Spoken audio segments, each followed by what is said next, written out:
মাসুল কমানোর 50% কমানোর দাবিতে আমাদের সংগঠন all Bengal electricity consumers association দীর্ঘদিন ধরে লড়ছে।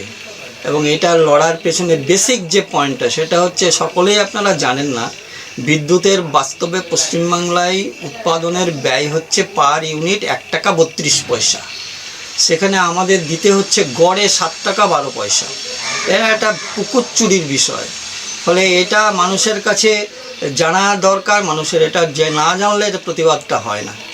এটা হচ্ছে একটা বিষয়। দ্বিতীয় হলো, ধরুন ব্যাংকে টাকা জমা রাখলে আমাদের কত সুদ হয়, খুব বেশি হলে 6% পার অ্যানাম আর কি, বৎসরে।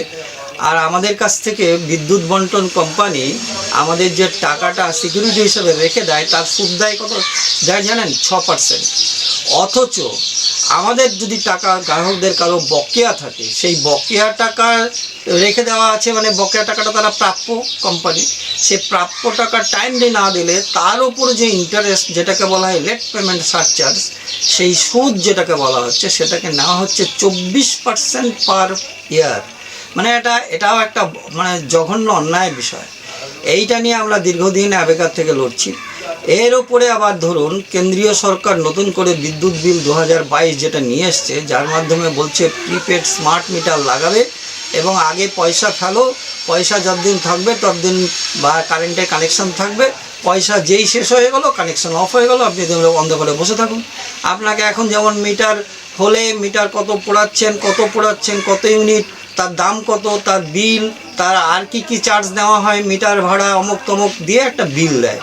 এবার স্মার্ট মিটার চালু হয়ে গেলে আপনাকে শুধু মোবাইলে একটা মেসেজ আসবে, এত টাকার বিল হয়েছে, এত দিনের মধ্যে দিতে হবে, যদি পোস্টপেড হয়। আর যদি প্রিপেড হয় তাহলে আপনার কোনো কিছুই আসবে না, শুধু পয়সা দিন, আর যেদিন পয়সা শেষ হয়ে যাবে লাইন অফ হয়ে যাবে, তার আগে কানেকশান দেবে। এটা ভয়ঙ্কর এই বিষয়গুলো চালু হচ্ছে। দ্বিতীয় আরেকটা পয়েন্ট যেটা কেন্দ্রীয় সরকার করতে চাইছে, সেটা হচ্ছে যে সকলের বিদ্যুতের দাম সমান। একসময় পশ্চিমবাংলায় সকলের বিদ্যুতের দাম সমান করে দেওয়ার সিদ্ধান্ত হয়েছিল। তখন আমরা পশ্চিমবাংলার থেকে লক্ষ লক্ষ পোস্টকার্ড সিগনেচার করে দিল্লিতে আমাদের রাষ্ট্রপতির কাছে পাঠিয়েছিলাম যে এই বিলে আপনি সই করবেন না। রাজ্য সরকার পাস করিয়ে পাঠিয়ে দিয়েছে। আমাদের আবেদনে তৎকালীন সময়ে রাষ্ট্রপতি সেটাকে সই করেননি, এবং তার ফলে এখনও পশ্চিমবাংলার মানুষ সকলের বিদ্যুতের বিল সমান হয়ে যায়নি। আবার সেই ডিমান্ডটা নিয়েই আজকে কেন্দ্রীয় সরকার সকলের বিদ্যুতের দাম সমান করা হবে বলে ক্রস সাবসিডি তুলে দিতে চাইছে। এই ক্রস সাবসিডিটা একটা ভাওতা কথা, মানে সাবসিডি আবার ক্রস, মানে বলতে চাইছে বাল্ক কনজিউমারদের কাছ থেকে বেশি টাকা নিয়ে যারা ছোট কনজিউমার তাদের সাবসিডি দেওয়া হয়। এই কথাটাই একদম ভাওতাবাজি, ফালতু কথা। কারণ বিদ্যুৎ আইন 1948 যখন প্রথম ভারতবর্ষে হয়, তখন কিন্তু বিদ্যুৎটা ছিল পরিষেবা। সেই পরিষেবাতে বলা হচ্ছে যে বিদ্যুৎ উৎপাদন যেখানে বাল্ক কনজিউমারদের জন্য করতে হয়, বিশাল কারখানা করতে হয়, প্রচুর ইউনিট প্রোডাকশন করতে হয়, সেই হাই টেনশন 33,000 ভোল্ট তাকে ক্যারি করতে হলে বড় বড় টাওয়ার নিয়ে যেতে হয়, বিশাল বিশাল টাওয়ার, বড় বড় তার সাবস্টেশন করতে হয়, তার যে বিশাল খরচ, সেই খরচ তখন কিন্তু কোনো শিল্পপতি এক নয়াও খরচ করেনি। সব দেশের জনগণের ট্যাক্সের টাকাই তৈরি হয়েছে। সেই বিদ্যুৎ চলে যাচ্ছে কারখানায়, বড় বড় কারখানায়, সেখান থেকে ট্যাপ করে 220 ভোল্ট আপনাকে বাড়িতে কানেকশান দিচ্ছে। তো লো টেনশন যারা কনজিউমার, তাদের জন্য প্রোডাকশান খরচও খুব কম হওয়ার কথা, তাদের জন্য ট্রান্সমিশন খরচ, ছোটো ছোটো পোলে ট্রান্সমিশন হয়, খরচ কম হওয়ার কথা। অথচ বাল্ক কনজিউমার বড় বড় কারখানায় তাদের জন্য বেশি খরচ হয়। আবার উল্টো দিক থেকে দেখুন, বিদ্যুৎ তো স্টোর করা যায় না, ফলে ছোট ছোট কনজিউমাররা যদি একটা দিন একটা ঘরে কানেকশান অফ করে রেখে তালা দিয়ে চলে যায়, কত লস হয়, 1 ইউনিট লস হয়। আর একটা বড় কারখানা যদি একবেলা একটা শিফট অফ করে রাখে, কত মেগাওয়াট লস হয়ে যায়, কারণ বিদ্যুৎ তো তৈরি করার সঙ্গে সঙ্গে খরচ করতে হয়। এই নানান কারণে, অর্থাৎ ভৌগোলিক অবস্থান, তারপরে লোড ফ্যাক্টর, তারপরে হচ্ছে পারপাস অফ ইউজ। আমি ইউজ করছি ডোমেস্টিকে আমার প্রয়োজন ভোগের জন্য, আর একটা লার্জ স্কেল ইন্ডাস্ট্রি সে ব্যবহার করছে কেন, বিদ্যুৎ ব্যবহার করে সে প্রোডাকশনের মধ্যে দিয়ে প্রফিট মেকিং, তার জন্য একটা উপকরণ হচ্ছে বিদ্যুৎ, আর আমার কাছে ভোগের জন্য বিদ্যুৎ। তাহলে পারপাস অফ ইউজও আলাদা। এই ফ্যাক্টরগুলোর কারণে সকলের দাম সমান হয়নি, এবং এই জন্য বড় বড় ইন্ডাস্ট্রির জন্য দাম বেশি দিতে হবে, এবং আস্তে আস্তে যত ছোট লোড মানে লো টেনশন কনজিউমার তাদের কম হবে, মাসুল কম হবে। এটাই ছিল 1948 সাল থেকে এখনও যেটা আছে বজায়, সেটাকে কেন্দ্রীয় সরকার চাইছে সকলের সমান করে দেওয়া হবে। মানে কি? মানে বাস্তবে ছোট গ্রাহকদের কাছ থেকে তাদের ঘাড় ভেঙে টাকা আদায় করে বড় ইন্ডাস্ট্রিয়াল হাউসকে ভর্তুকি দেওয়া হয়, তার ব্যবস্থা করছে কেন্দ্রীয় সরকার। এখন যে বিষয়টা নিয়ে আমি বলতে চাইছি সেটা হচ্ছে স্মার্ট মিটার, যেটা নিয়ে ব্যাপক সারা ভারতবর্ষব্যাপী বিভিন্ন রাজ্যে আন্দোলন হচ্ছে এটার বিরুদ্ধে। এই স্মার্ট মিটারটা কি? বিদ্যুৎ বিল 2022-এ বলা হচ্ছে যে কোনো বিদ্যুৎ বিক্রি হবে না একটা ডিপার্টমেন্ট থেকে আরেকটা ডিপার্টমেন্টে। মানে ধরো উৎপাদন করছে যারা, সঞ্চালনকে দেবে, সঞ্চালনটা বিদ্যুৎ বন্টন কোম্পানিকে দেবে, বন্টন কোম্পানি গ্রাহকদের দেবে। এই যে হ্যান্ড ওভার হবে, এটা কেউই বিক্রি করতে পারবে না প্রায়র গ্যারান্টি অফ রেভিনিউ না হলে। অর্থাৎ আগেই বিদ্যুৎ কত বিক্রি করছে তার রেভিনিউটার পাবো, তার গ্যারান্টি হতে হবে, অর্থাৎ প্রিপেড হতে হবে। তাহলে ডিস্ট্রিবিউশন কোম্পানি যখন গ্রাহককে দেবে তখন প্রিপেড স্মার্ট মিটার লাগাবে। এটাকে চালাকি করে এখন বলছে যে না না প্রিপেড নয়, এটা স্মার্ট। এখন স্মার্ট মিটার কি ভয়ঙ্কর জিনিস আপনাদের সামনে কয়েকটা কথাই বলতে চাইছি। এক হচ্ছে, ধরুন মিটারটা স্মার্ট, কার পরিমাপ করবে? করবে বিদ্যুতের। বিদ্যুৎ পরিবহন যেটা আমরা ব্যবহার করছি সেটা কি আদৌ স্মার্ট? সেটাকে আমাদের ডোমেস্টিকের 220 ভোল্ট নির্দিষ্ট ফ্রিকোয়েন্সিতে 24 ঘন্টা দেওয়ার কথা। এই কন্ডিশনে আমরা এগ্রিমেন্ট করে বিদ্যুৎ কানেকশন নিয়েছি। এটা কি আদৌ স্মার্ট? সারা ভারতবর্ষে কোথাও কি স্মার্ট আছে? আমাদের পশ্চিমবাংলায় কোনো গ্রামে, কোনো এলাকায়, কোনো শহরে 24 ঘন্টা 220 ভোল্টে বিদ্যুৎ আমরা পাই। লো ভোল্টেজ হয় না, হাই ভোল্টেজ হয় না, বাড়ির যন্ত্রপাতি নষ্ট হয়ে যায় না। ফলে বিদ্যুৎ ব্যবস্থা স্মার্ট নয়। অথচ এই বিদ্যুৎ ব্যবস্থাটাকে পরিমাপের জন্য যে যন্ত্রটা ব্যবহার করা হবে, দ্যাট ইজ স্মার্ট। এমন স্মার্ট যে আপনার এখানে ডাইরেক্ট আপনার কত বিদ্যুৎ পোড়াচ্ছেন তার রেকর্ড হচ্ছে, তার দাম কত রেকর্ড হচ্ছে, তার জন্য আপনার মেসেজ মোবাইলে কানেকশানে চলে যাচ্ছে। এত স্মার্ট। আবার এই স্মার্টফোনের মতন যে কোনো অ্যাপস, যেমন স্মার্টফোনে আপনি ডাউনলোড করতে পারেন, আপনি সেটাকে অ্যাক্টিভেট করতে পারেন।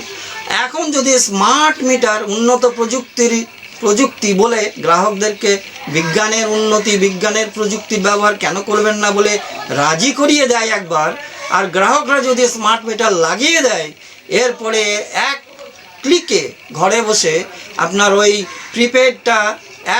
প্রিপেডটাকে ডাউনলোড করিয়ে অ্যাক্টিভেট করতে কতটুকু সময় লাগবে? তাহলে একটা ছোট ঘরে বসে একজন একটা কম্পিউটার নিয়ে সারা কলকাতায় বসে বিদ্যুতের ব্যবসা করতে পারবে এই স্মার্ট মিটার ব্যবহার করে, প্রিপেড মিটার ব্যবহার করে। অথচ এই মিটার ব্যবহার হলে গ্রাহকদের কি সর্বনাশ হবে? এখন যদি ধরুন একটা মিটার খারাপ হয়, সেই খারাপ মিটার চেঞ্জ করতে আপনাদের কি সমস্যায় পড়তে হয়? সেই খারাপ মিটার থাকাকালীন তার বিলকে রেকটিফাই করতে কি সমস্যায় পড়তে হয়? হয় কজনের হয় না, বরং বেশিরভাগই হয় না। যারা অ্যাবেকার সঙ্গে যুক্ত হয়ে লড়ালড়ি করতে পারে তাদের কিছুটা হয়, তাছাড়া কেউ পায় না। ফলে এবার যদি ধরুন স্মার্ট মিটার এবং পরে প্রিপেড মিটার হয়, তাহলে মিটার খারাপ হয়ে গেলে বা তার সময়কার যে বিদ্যুৎ খরচের সম্পর্কে গরমিল রইল, তার সমাধান কে করবে? কি করে করবে? ডকুমেন্ট কোথায়? ফলে স্মার্ট মিটার কিছুতেই লাগাতে দেওয়া হবে না যতদিন পর্যন্ত বিদ্যুতের সরবরাহ ব্যবস্থা স্মার্ট না হচ্ছে। যা ভারতবর্ষের এই চুরি দুর্নীতির এই যে সমাজ ব্যবস্থা, তার এই অর্থনৈতিক ব্যবস্থা, ক্যাপিটালিস্ট সিস্টেম, এই সিস্টেম যতদিন থাকবে ততদিন স্মার্ট বিদ্যুতের ব্যবস্থা কারোর পক্ষে সম্ভব নয়।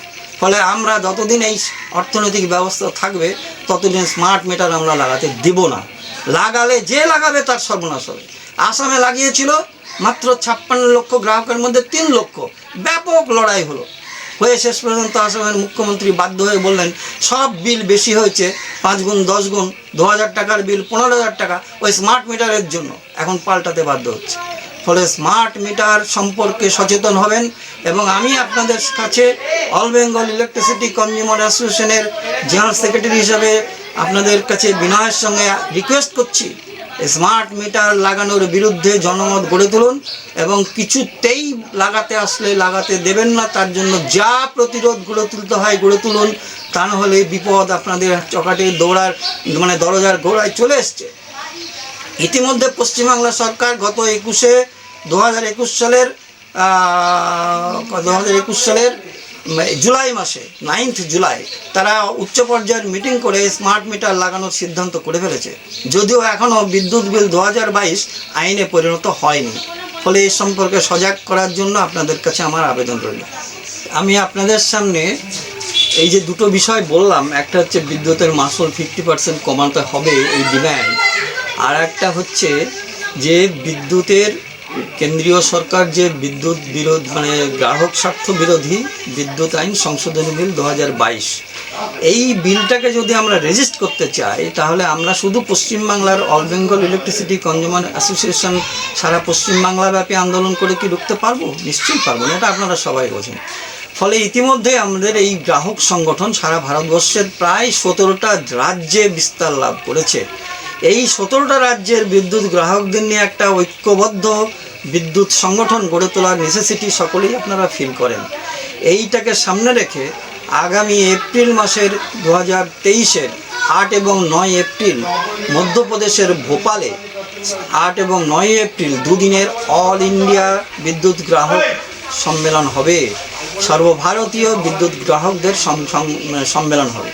এই সম্মেলনকে সফল করার জন্য যারা শুনছেন সকলের কাছে আমি একটা আবেদন রাখতে চাই। সেটা হচ্ছে, ধরুন কোনো জিনিসই একা একা সমাধান করা যায় না, সকলকেই সংগঠিত করতে হয়, এবং সংগঠিত করতে হলে কাউকে দায়িত্ব নিতে হয় নেতৃত্বের, কাউকে সংগঠকের, কাউকে কর্মী, কাউকে সমর্থকের, কাউকে প্রচারকের, কেউ অর্থ দিয়ে সাহায্য করেন, যে কোনোভাবে সকলেই সাহায্য করেন, তবেই একটা আন্দোলন গড়ে ওঠে, নাহলে হয় না। ফলে এই যে সারা ভারতবর্ষব্যাপী এই আন্দোলনটা গড়ে তোলার চেষ্টা আমরা করছি, আমরা সমস্ত স্তরের বিদ্যুৎ গ্রাহক, বিদ্যুৎ ইঞ্জিনিয়ার, বিদ্যুৎ বিশেষজ্ঞ, বিদ্যুতের সঙ্গে যুক্ত যে কোনো গ্রাহক, যেমন ডোমেস্টিক, কমার্শিয়াল, ইন্ডাস্ট্রিয়াল, এগ্রিকালচার, সকলের কাছে আমরা আবেদন করতে চাই আপনারা এই সর্বভারতীয় সম্মেলনকে সর্বতোভাবে সাহায্য করুন, সমস্ত দিক থেকে সহায়তা করে একে সফল করার জন্য দায়িত্ব নিন। এছাড়া এটা সম্ভব হবে না। আপনাদের সামনে আমি যে পয়েন্টগুলো বললাম আরও বিস্তারিত বলা সম্ভব। আপনাদের কাছে আবেদন করব, আমাদের সংগঠনের ফোন নাম্বার নিয়ে যোগাযোগ করে যেখানে যেভাবে সম্ভব, গ্রামে হোক, গঞ্জে হোক, যেখানে হোক, বৈঠক সমাবেশের ব্যবস্থা করে যদি আমাদের বলেন, আমরা বিস্তারিতভাবে আপনাদের কাছে বিষয়টা রাখতে পারি। আমাদের সংগঠনে কিছু পত্রিকা আছে, আমাদের একটা বই আছে বিদ্যুৎ বিল 2022-এর উপরে, একটা পত্রিকা বের করেছি বিদ্যুৎ গ্রাহক সমাচার। এটা আপনারা সহজলভ্যে পাবেন, 5 টাকা 2 টাকা এরকম দাম। এটা নিয়ে, আর এই সংগঠনটাকে যদি শক্তিশালী করতে হয়, বেসিক কাজটা হচ্ছে সদস্য করা। এই সদস্য হচ্ছে আমাদের বছরে 20 টাকা, একটা বছরের জন্য মেম্বারশিপের চাঁদা হচ্ছে 20 টাকা। আমি সকল কাছে অনুরোধ করছি, 20 টাকা দিয়ে আপনারা সকলেই অল বেঙ্গল ইলেকট্রিসিটি কনজিউমার্স অ্যাসোসিয়েশনের সদস্যপদ গ্রহণ করুন, এই আন্দোলনকে শক্তিশালী করে গড়ে তুলুন। দলমত নির্বিশেষে এই সংগঠন সকলের জন্য, যে কোনো দল করুন না করুন, রাজনীতি করুন, আদর্শ যাই হোক, আপনার যে কোনো ধর্মাবলম্বী হন, কিচ্ছুতে অসুবিধা নেই, শুধুমাত্র বিদ্যুৎ গ্রাহক আপনি হলেই হবে।